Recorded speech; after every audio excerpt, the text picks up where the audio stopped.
If you struggle with your relationship with food, regulating your nervous system might solve all your issues. For me, I've been struggling with food as an emotional coping mechanism since I was in high school. Probably like for 10 years, I find myself binge eating when I'm really stressed or worried or anxious, whatever it is. I found food to be a big comfort source, especially because physically in the body, when you eat, it provides a quick dopamine hit, and then also it physically puts your body into your parasympathetic nervous system because, all the blood rushes to your gut. Your body physically has to slow down. So whenever I would be stressed about like school or work or whatever it is, or emotional events in my life, I used to eat to numb, because that not only slows your body down physically, but also it's a source of comfort, and ultimately it's a habit as well, because the more that you do it and the more that you teach yourself this is what we do when things are uncomfortable, you create that habit, and then it becomes your coping mechanism for how to deal with difficult emotions.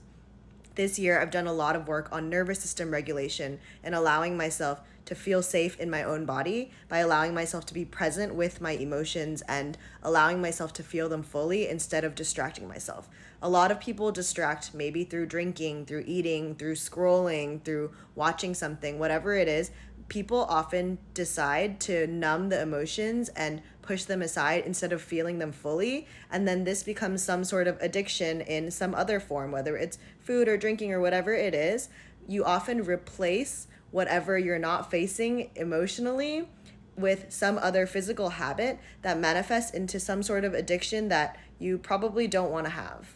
As I worked intentionally on regulating my nervous system and creating emotional safety within myself, it's amazing how my relationship with food changed. And I always thought that it was related to food. It's like, oh, I just like food too much, or it's just like a habit. It's so hard to break. Like, I need more discipline to break it. It's not that you need more discipline to break it. It's that you actually have to solve the root cause of it, which is that you don't know how to regulate your emotions. So you're reaching for this thing that provides you temporary relief because you don't know what to do about the root cause. And I don't think it ever clicked for me that it was because I was trying to numb these emotions. And the solution for me was always like, oh, I'll just not keep those snacks in the house, or I'll try to like eat more big meals, or I have to be more disciplined, and like I have to try not to do that more. I just have to be more disciplined. It's not a lack of discipline, it's a lack of ability to process your emotions and see yourself fully. And when I've practiced more slowing down and allowing myself to be with the actual emotions instead of reaching for the quick hit of dopamine and then feeling really guilty after and then repeating the cycle again and again, allowing yourself that to know that you are safe in your own body, that you can process these emotions, that you are capable of getting through these difficult moments even if they feel like you can't.